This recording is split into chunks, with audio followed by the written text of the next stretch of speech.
사람에게는 누구나 그 마음속에 그릇이 하나씩 있습니다. 근데 그 마음의 그릇은 사람마다 크기가 다릅니다. 어떤 사람의 마음의 그릇은 크고 넓고 깊습니다. 그런데 어떤 사람의 마음의 그릇은 작고 좁고 얕습니다. 여러분, 내 주변에 있는 사람들을 한번 떠올려 보십시오. 마음의 그릇이 큰 사람, 여러분 누구와 생각이 나십니까? 반대로 마음의 그릇이 아주 작은 사람, 누가 생각이 나십니까?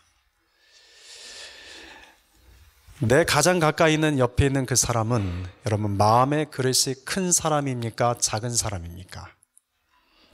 그러면 여러분들 스스로 이제는 여러분 자신들을 생각할 때 여러분은 마음의 그릇이 큰 사람입니까? 마음의 그릇이 작은 사람입니까? 마음이 큰 사람과 마음이 작은 사람, 여러분 누가 더 잘 이해하고 누가 더 잘 용납하고 누가 더 잘 품어주겠습니까? 마음의 그릇이 크면 클수록 사람에 대한 이해, 사람에 대한 용납, 사람을 품어주는 것이 더 커집니다. 그러나 마음의 그릇이 작으면 작을수록 사람을 이해하는 것이 힘듭니다. 사람을 용납하는 것이 괴롭습니다. 사람을 품어주는 것을 못 견뎌야 합니다. 그래서 나도 모르게 분노도 나고 짜증도 납니다. 내 마음의 그릇의 크기가 작기 때문에 그렇습니다. 내 마음의 그릇의 크기에 따라서 우리는 사람에 대한 반응이 달라집니다. 또 하나, 내 마음의 그릇의 크기뿐만 아니라 내 마음의 그릇에 무엇이 담겨 있느냐에 따라서 역시 사람에 대한 반응이 달라집니다.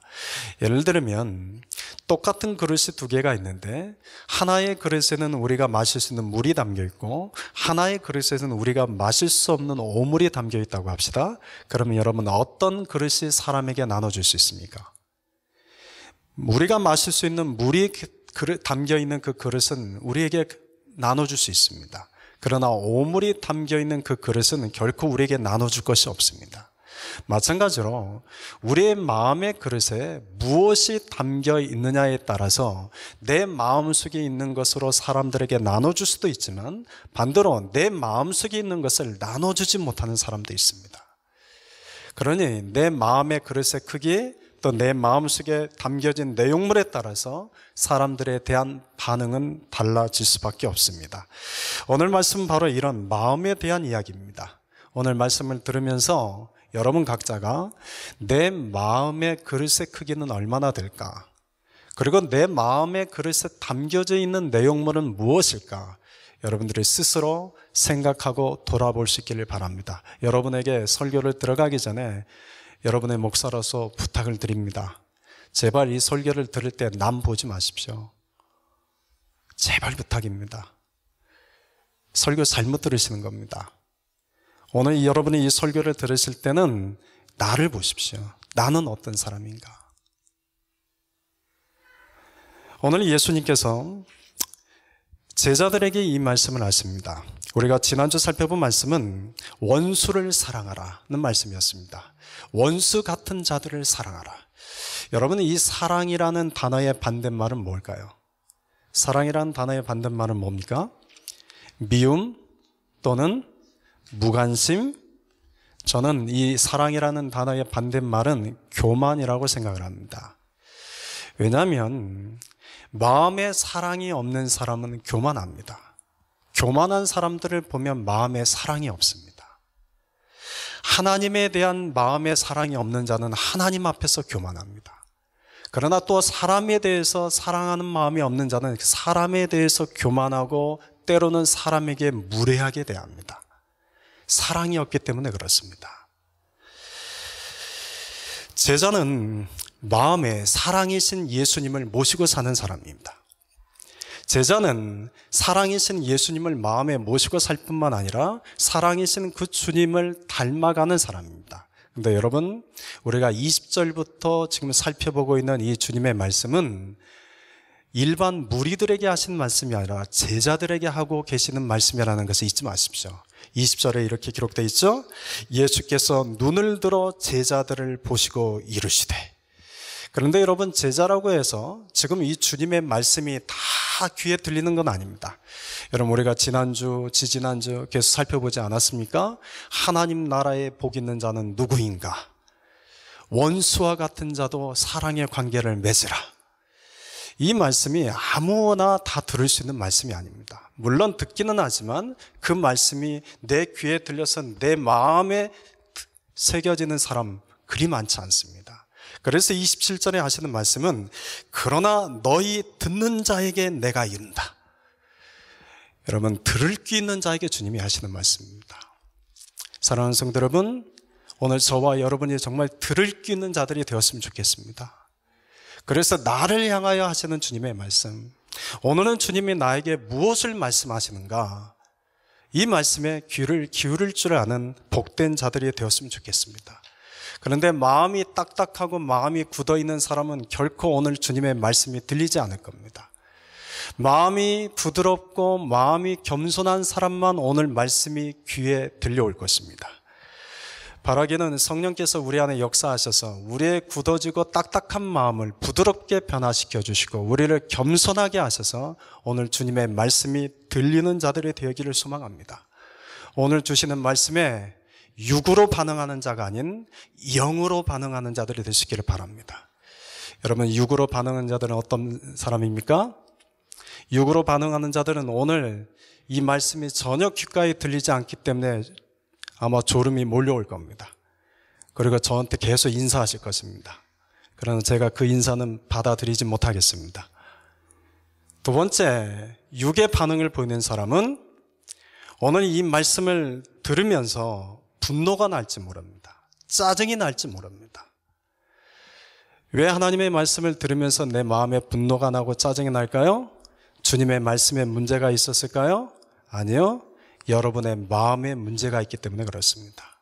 그래서 내 마음에 육의 반응이 일어나는 분이 있다면 지금 내 마음에 문제가 심각한 상황이구나. 그거 주님께 기도하며 나아갈 수 있기를 바랍니다. 육의 반응이 아닌 영의 반응으로 주님의 말씀에 귀를 기울일 수 있기를 바랍니다.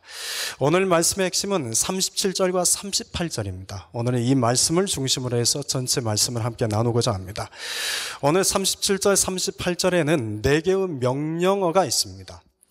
비판하지 말라, 정죄하지 말라, 용서하라, 주라입니다. 여러분, 이 4가지 명령 중에서 앞에 2가지는 비판하지 말라, 정죄하지 말라, 이건 소극적인 명령이고 뒷부분에 나오는 용서하라, 주라, 이 명령은 적극적인 명령입니다. 먼저 앞에 있는 소극적 명령부터 우리가 함께 살펴봅시다. 오늘 우리가 살고 있는 이 시대는 여러분 어떤 시대보다도 분별력과 판단력이 필요한 시대입니다. 지금 우리가 살고 있는 이 시대가 마지막 때인지 아닌지 예수님께서 마태복음 16장에서 이렇게 말씀하셨습니다. 이 시대의 표적을 분별하라.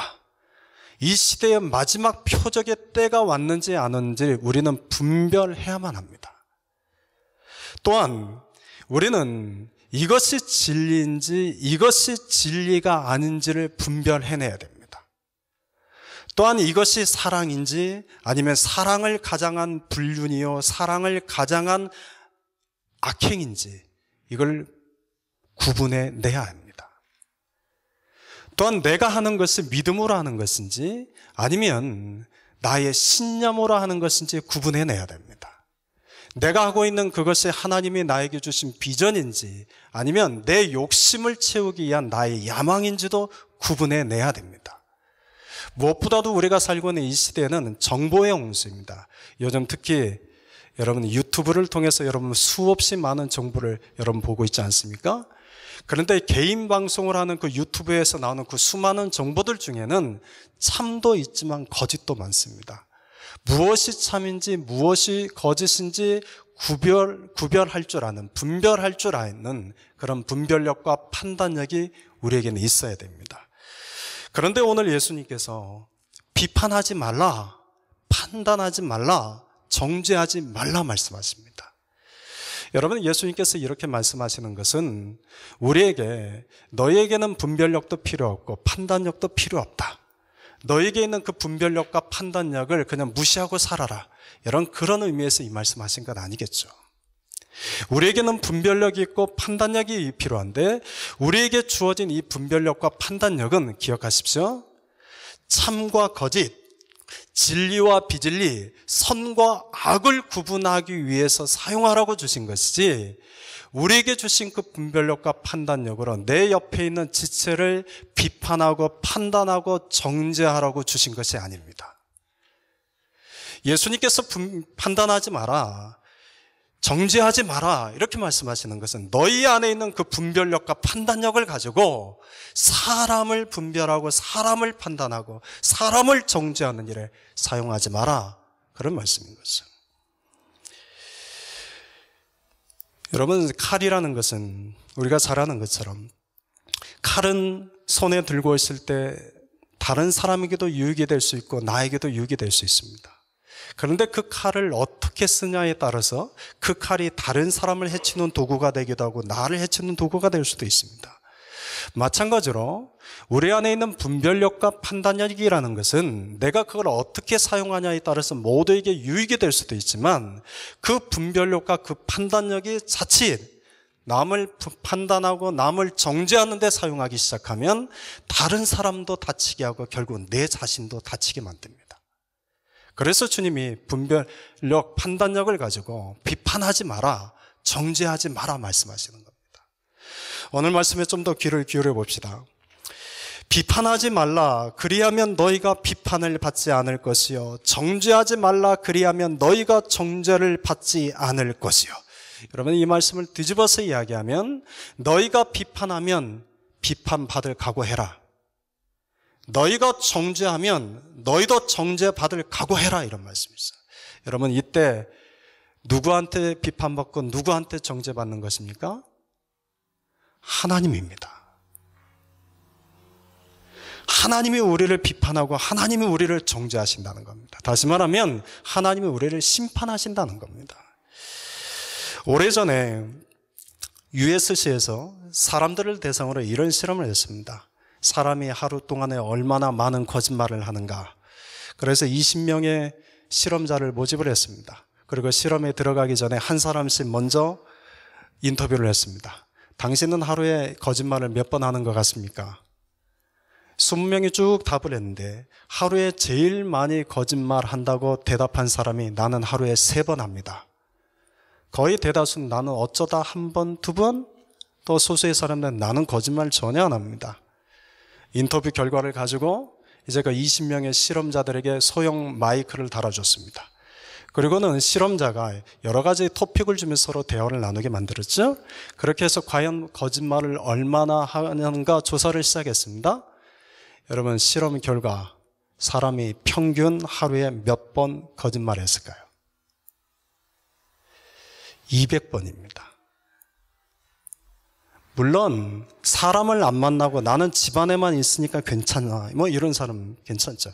근데 우리가 사람을 만나서 대화를 하기 시작하면 자기도 모르게 사소한 거짓말까지 합쳐서 평균 200번입니다. 실험자 중에는 많게는 1000번 가까이 하는 사람도 있었습니다.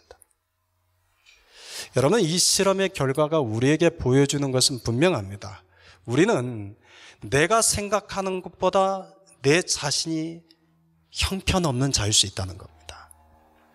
내가 생각하는 것보다 내 자신이 훨씬 더 많은 죄를 짓고 산다는 이야기입니다. 이것이 우리들의 실체입니다.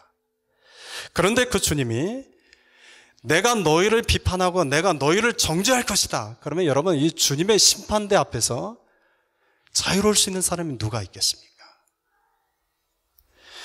내가 어떤 부분에 있어서는 남들보다 잘하는 게 있습니다. 그런데 반대로 어떤 부분에 있어서는 남들보다 못하는 부분이 있습니다. 사람은 완벽한 존재가 아니기 때문에 완벽하게 모든 부분에서 다 잘하는 사람은 없습니다. 어떤 부분은 잘하면 어떤 부분은 못하게 되어 있습니다.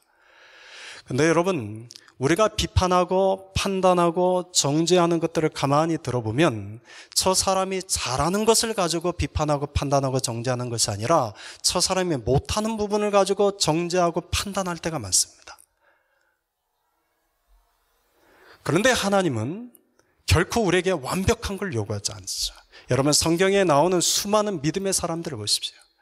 우리가 새벽마다 아브라함을 살펴보고 있지 않습니까? 아니, 어떻게 이런 사람이 믿음의 조상이라 될 수 있을까 할 만큼 놀라운 일들이 많이 일어났죠. 그런데 하나님은 아브라함의 부족한 부분을 보시지 않고 아브라함이 잘하는 부분을 보십니다. 아브라함의 잘하는 부분을 가지고 사용하십니다. 아브라함의 못하는 부분을 가지고 정죄하고 비판하지 않으십니다. 성경에 나오는 수많은 믿음의 사람들에 대해서 하나님의 관심은 똑같습니다. 잘하는 부분, 못하는 부분, 그러나 나는 잘하는 부분만 보고 이거 사용할게. 그런데 사람은 그렇지 않습니다. 잘하는 부분은 보지 않고 못하는 부분만 가지고 비판하고 판단합니다. 어떤 분은 이렇게 말씀할 수도 있지 않습니까? 예를 들면 어떤 분이 집에서는 청소를 잘 안 합니다. 그런데 옷은 너무나 잘 멋있게 입고 다닙니다. 그러면 사람들이 어떻게 말합니까? 청소는 잘 못해도 그래도 옷은 깔끔하게 잘 입고 다니네. 이렇게 말합니까? 청소도 못하면서 옷만 깔끔하게 입고 다니네. 이렇게 비판하겠습니까? 우리는 사람이 잘하는 것은 보지 않습니다. 우리는 못하는 것을 보고 이야기합니다. 그래서 우리는 비판하게 되고 우리는 판단하게 되고 우리는 정죄하게 되는 것입니다. 그런데 주님은 비판하지 마라, 정죄하지 마라. 네가 비판하면 너도 비판받을 것이고 네가 정죄하면 너도 정죄받는다. 내가 너 비판할 게 없는 것 같냐? 내가 너 정죄할 거 없는 것 같냐? 내가 너 비판할 게 없어서 비판하지 않고 내가 너 정죄할 것 없어서 정죄하지 않는 것 같냐? 나도 너 비판할 거 많고 너 정죄할 거 많지만 나는 네가 잘하는 것만 본다. 나는 네가 잘하는 부분만 본다.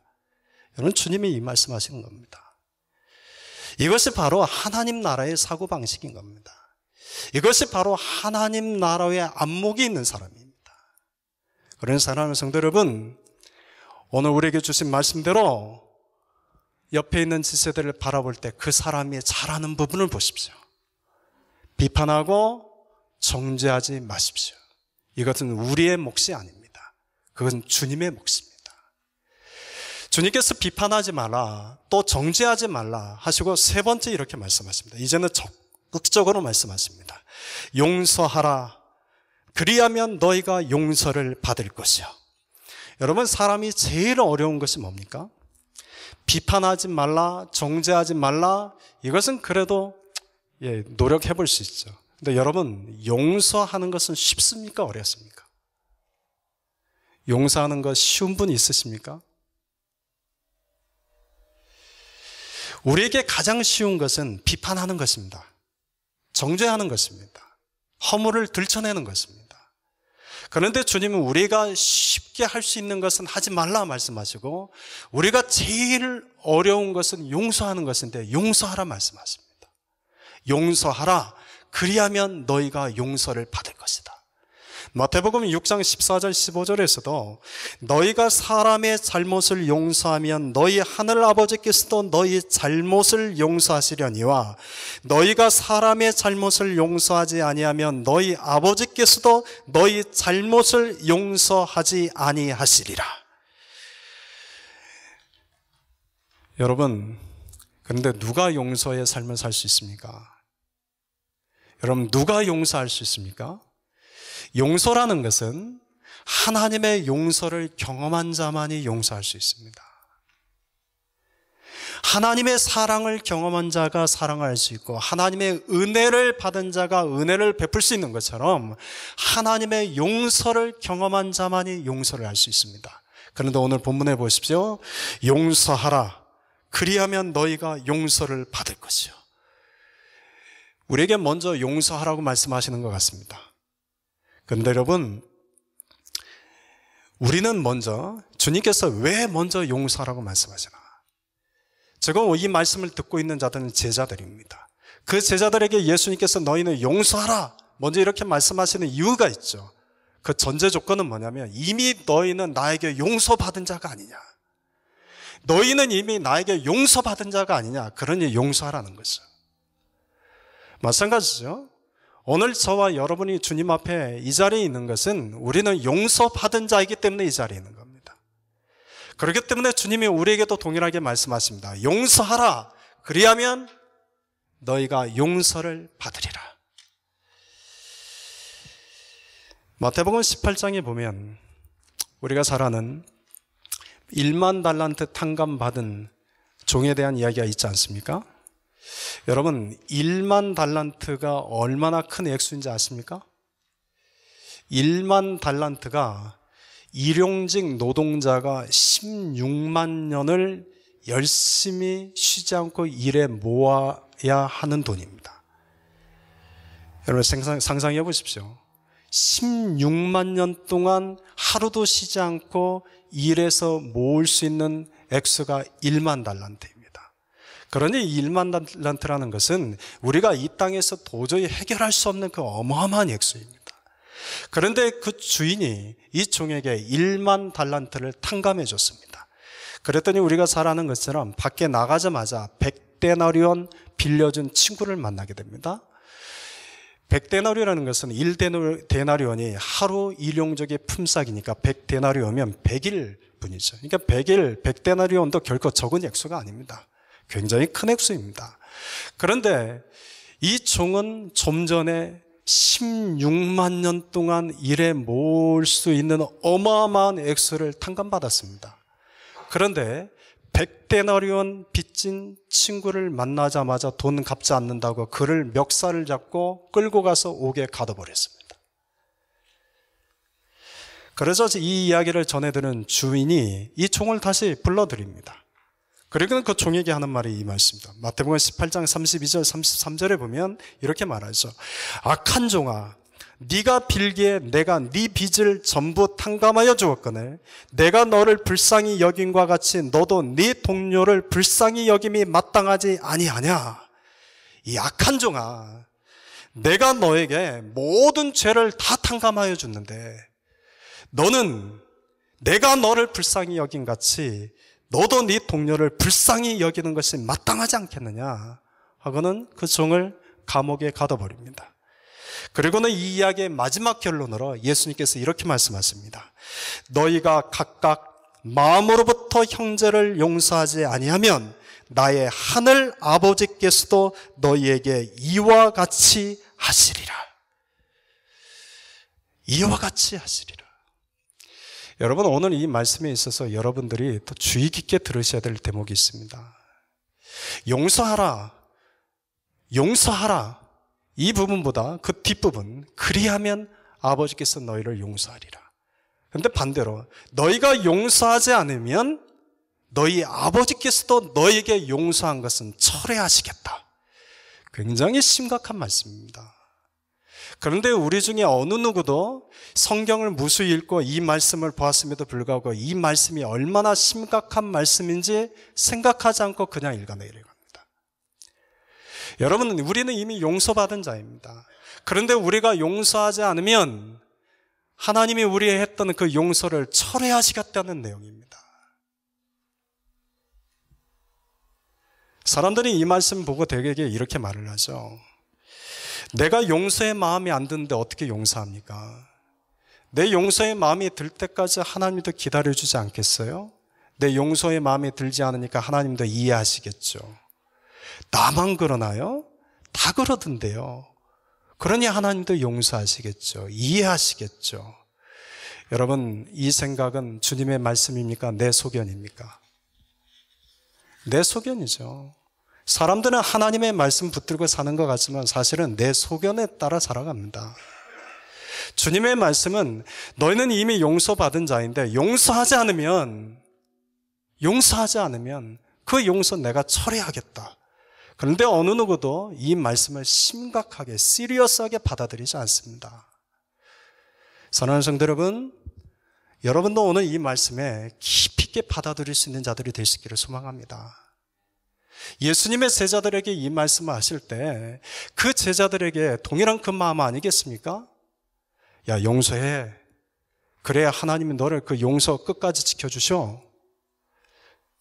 용서하지 않으면 하나님이 너에 대한 그 용서도 철회하셔. 그런데 여러분, 들을 귀 있는 자만 들었을 겁니다. 다 그 말에 귀를 기울이지 않을 겁니다.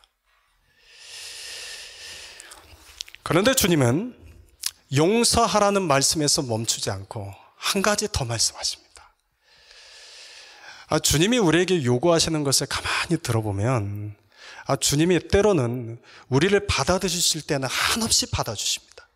그런데 하나님이 우리에게 요구하시게 한번 시작하시면 정신없이 요구하십니다. 예, 하나님이 정말 재밌는 분이십니다. 제가 이렇게 표현하면 안 되지만 하나님은 정말 우리에게 때로는 숨 돌릴 틈 주지 않고 우리를 계속 몰아가실 때가 있습니다. 여러분, 비판하지 마라, 정죄하지 마라, 이 말씀만 우리가 소화하는 것도 너무 힘들죠. 그런데 거기다 용서하라, 용서하지 않으면 너희를 용서한 하나님의 용서까지 철회하신다. 근데 여기서 멈춤이 얼마나 좋습니까? 그 다음 말씀, 나눠줘라, 주라는 겁니다. 27절 이하에 나온 말씀을 오늘 이 말씀에 적용하면 이런 겁니다. 원수를 용서하고 사랑해줘라. 너희를 미워하는 자들을 용서하고 선대해줘라. 너희를 저주하는 자를 용서하고 그들을 위하여 축복해줘라. 너희를 모욕하는 자를 용서하고 위하여 기도해줘라. 너희 것을 늘 가져가려고만 하는 자들을 용서하고 그들에게 나눠줘라. 저는 여기까지 읽다가 자신이 없었습니다. 저는 정말 자신이 없습니다. 여러분 중에는 자신 있는 분이 있으신지 모르겠습니다. 그래서 저는 하나님 그냥 용서하라 여기까지만요. 근데 또 주라고요? 용서하는 것까지는 그래도 가능하지 않습니까? 내가 손해나는 거 없지 않습니까? 근데 나눠준다는 것은 내 것을 베풀어야 되는 것 아닙니까? 아니, 저 사람이 용서해 주는 것도 겨우 용서했는데 그 사람에게 나눠준다는 게 말이 됩니까? 근데 그렇게 하라는 겁니다. 억울하죠. 하나님 너무하신 것 같죠. 왜 우리한테는 늘 손해만 보라고 하십니까? 근데 여러분, 그 다음 말씀이 위로가 됩니다. 주라. 그 다음에 뭐라고 되어 있습니까? 우리 같이 읽어봅시다. 주라. 그리하면 너에게 줄 것이니 곧 후히되어 누르고 흔들어 넘치도록 하여 너희에게 안겨주리라. 아멘. 이 뒷말씀 때문에 저는 아멘 하고 힘을 얻었습니다. 그렇지. 하나님께서 우리를 그냥 억울하게 만들려고 하신 분은 아니고 우리를 늘 손해보게 만들려고 하신 분이 아니지, 하나님은 우리에게 후히 되어 누르고 흔들어 넘치도록 하여 우리에게 안겨주고 싶은 분인데, 그래서 주님이 이 말씀하시는 겁니다. 여러분, 하나님께 복을 받는 법칙이 여기 있습니다. 여러분, 하나님께 복을 받는 법칙은 용서하고 주는 것입니다. 뭐라고요? 용서하고 주는 것입니다. 그것이 하나님의 복을 받는 법칙입니다. 한국에 어느 한 가수가 있습니다. 이 가수는 지난 20년 동안 무려 한 200억이 넘는 기부를 했습니다. 그런데 이 가수는 아버지가 일찍 돌아가셨습니다. 편모 밑에서 자랐는데 그 어머니가 청소년들을 사역하는 목회자가 되었습니다. 그런데 이 가수는 어렸을 때부터 공황장애를 앓았습니다. 공황장애 때문에 자살 시도도 했었고 또 큰 교통사고를 당했습니다. 그 교통사고 때문에 죽음의 문턱까지 갔다 왔습니다. 그때가 2000년이었습니다. 죽음의 문턱에 가서 병원에서 정말 기적적으로 깨어났습니다. 그때 그 옆에 있던 그 엄마가 그 아들에게 이렇게 말을 해줍니다. 아들아, 이제부터 네 삶은 하나님이 주신 보너스다. 이제부터 네 삶은 하나님이 주신 보너스다. 이 말, 엄마로부터 이야기를 듣고 이 가수가 곰곰이 생각하는 겁니다. 그러면 하나님이 나에게 보너스로 주신 이 시간들을 어떻게 사용할까? 그래서 그때부터 기부를 하기 시작했습니다. 기부를 하기 시작했는데 지난 20년 동안 200억이 넘는 기부를 했습니다. 자기 이름으로 된 아파트, 집을 사지 않았습니다. 빌딩을 사지 않았습니다. 이 가수가 이런 인터뷰를 합니다. 사람이 물었겠죠. 기부하는 것이 힘들지 않았습니까? 기부하는 것이 어렵지 않았습니까? 그러니까 그 가수가 이렇게 말합니다. 처음 기부했더니 더 많은 돈이 생기더군요. 그래서 또 기부했더니 더 많은 돈이 생기더군요. 그래서 저는 기부하는 것이 너무나 즐겁고 행복했습니다. 주라. 후이되어 누르고 흔들어 넘치도록 하여 너희에게 안겨주리라.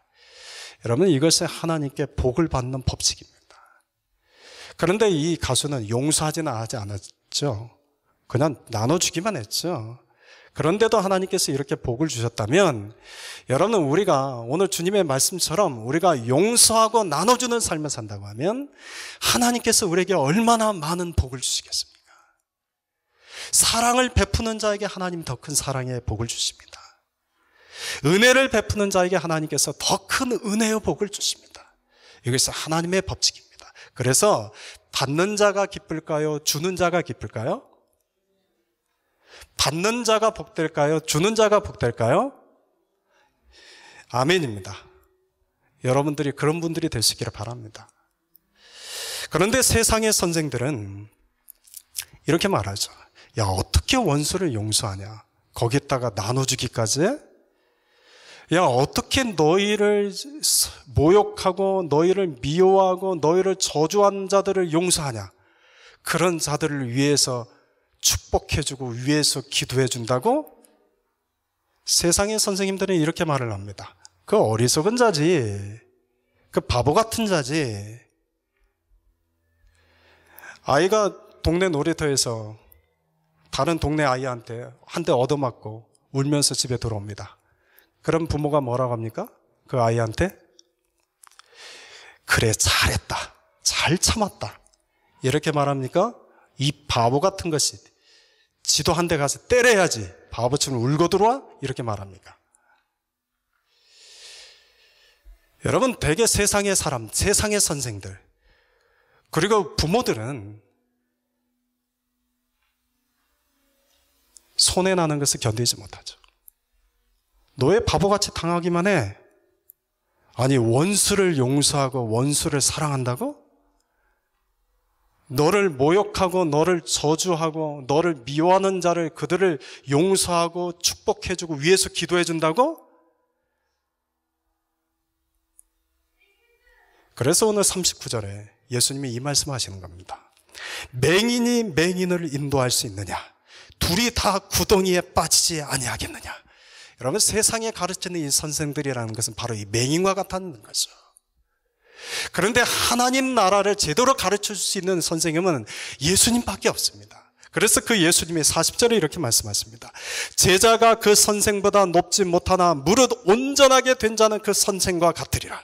세상의 맹인과 같은 선생들에게 배우는 자는 그 수준을 넘어설 수 없지만 참 스승이 나에게 배우는 자는 하나님 나라를 마음에 품고 사는 자가 될 것이다.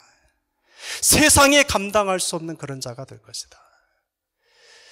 그러니까 참 스승이 나다. 나한테 배우라. 이 말씀을 하시는 겁니다. 그런데 사람들은, 여러분 중에는 그런 분이 없을 겁니다. 그런데 사람들은 예수님 집 앞에 나와서 예수님을 따라다니고 예수님에게 말씀을 들으려 하는 것은 예수님을 통해서 병가침 받고, 예수님을 통해서 내 문제가 해결받고, 예수님을 통해서 내가 복을 받기 위해서 예수님을 따라다니고 그런 말씀을 들으려고 하지, 지난주에 하나님 나라의 복인 자는 이런 자다. 원수와 같은 자도 이런 사랑의 관계를 맺어야 된다. 오늘은 비판하지 말고 정죄하지 말고 용서해주고 나눠줘야 된다. 누가 이런 하나님 나라의 이런 말씀을 들으려 하겠습니까? 예수님을 따르는 제자들 중에 어느 누구도 이 말씀 앞에, 아니, 누군가는 있겠죠. 근데 다수의 사람들이 이 말씀에 귀를 막았을 겁니다. 내가 예수님을 따라다니는 것은, 내가 예수님 믿는 것은, 내가 예수님의 제자가 된 것은 남들보다 더 복 있는 자가 되고 내가 남들 때보다 더 큰 자가 되기 위해서인데, 이 예수님이 하시는 이 말씀에 귀를 닫았을 겁니다. 사랑하는 성도 여러분, 설교를 하다 보면 이 말씀을 우리 성도님들이 꼭 들었으면 좋겠는데, 그런데 귀를 닫는 것을 느껴질 때가 있습니다. 이 말씀은 정말 우리 성도님들이 믿음으로 아멘하고 반응했으면 좋겠는데, 그런데 그냥 눈을 꾹 감고 마음의 문을 닫고 입을 꾹 닫고 있는 걸 느껴질 때가 있습니다. 저는 오늘 이 본문 말씀 묵상하다 예수님의 그 모습이 생각이 났습니다. 예수님도 분명 오늘 이 말씀을 가르치실 때 이 말씀을 듣고 있는 자들 중에는 눈을 지그시 감고 입술을 꾹 담고, 이 말씀 빨리 지나가야지.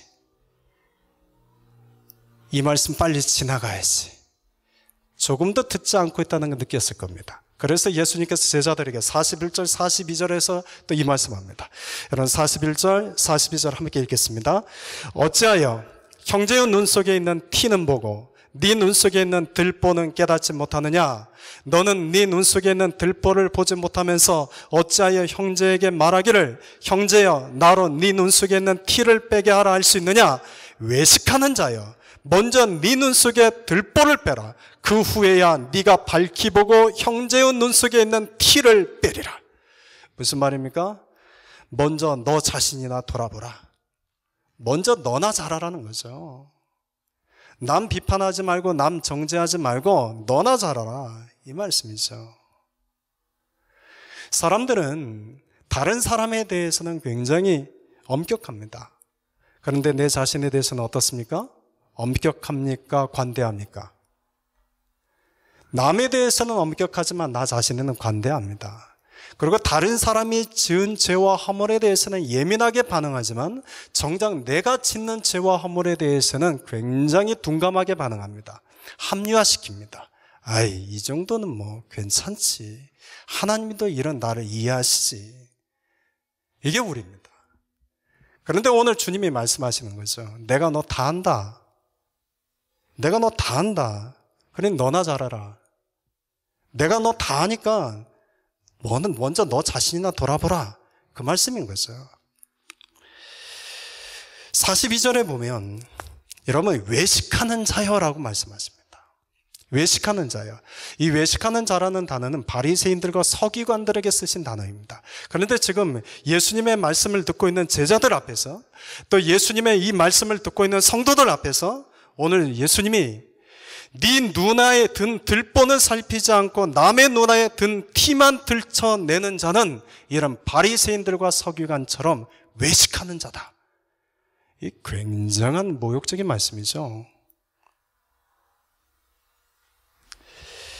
그리고 한 가지 더 비유를 들어 말씀하십니다. 43절 44절입니다. 못된 열매 맺는 좋은 나무가 없고 또 좋은 열매 맺는 못된 나무가 없느니라. 나무는 각각 그 열매로 아나니 가시나무에서 무화과를 또는 찔레에서 포도를 따지 못하느니라.